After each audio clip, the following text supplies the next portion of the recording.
Okay, right circular cylinders. A right circular cylinder. First of all, it's called circular because it has two bases that are circles. Okay, so these are circles. They are exact copies of one another, and they are simply connected by walls. Okay, a circular wall. So that's why it's called a circular cylinder. It's called a right circular cylinder because the wall is perpendicular to this circular base, right? This is where the wall is met, the floor of this cylinder is, and the wall is perpendicular to the floor, 90-degree angle. So a right circular cylinder. Let's talk about calculating the volume of one of these guys. The volume of a right circular cylinder is how much three-dimensional space it takes up.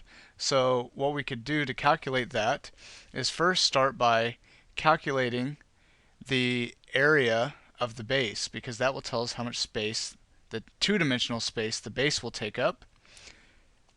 So we've got the area of the base.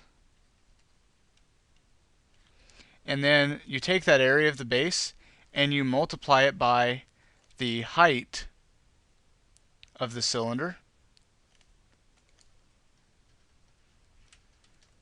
to sort of fill up the third dimension, the height, to stretch out this area and fill up all the space in 3 dimensions. So you take the area of the base and you multiply it by that height. Now this is exactly the way you would calculate the volume of a right prism. The difference is, with a right prism, the base could be any shape. With a cylinder, the base has to be a circle. So to calculate the area of the base, you know it's going to be pi times the radius squared.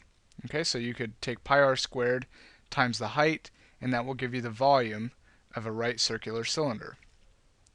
Let's look at the surface area.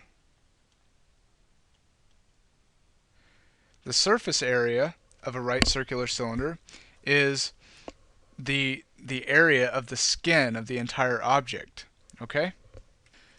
So it would be sort of how much space the circular wall takes up here, and how much space is included inside the bases.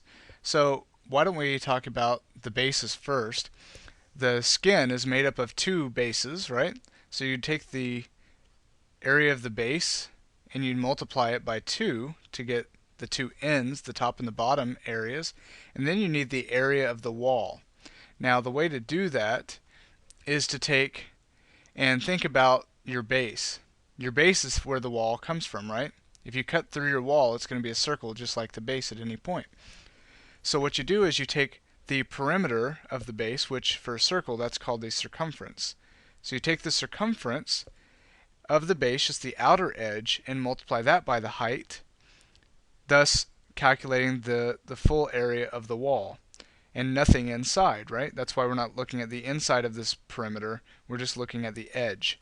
So once again, the way you would calculate the lateral surface area, let me write this. So you'd have to add the lateral surface area, the wall area,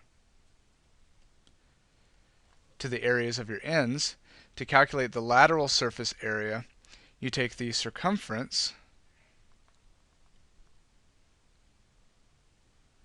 times the height. So that is just for the lateral surface area. So you take the circumference times the height, and that will give you the lateral surface area, the area of the walls. And then to get the total surface area, you add the areas of the ends, the top and the bottom. Okay? Now if you've forgotten how to calculate circumference, that for a circle, the circumference is 2 times pi times the radius.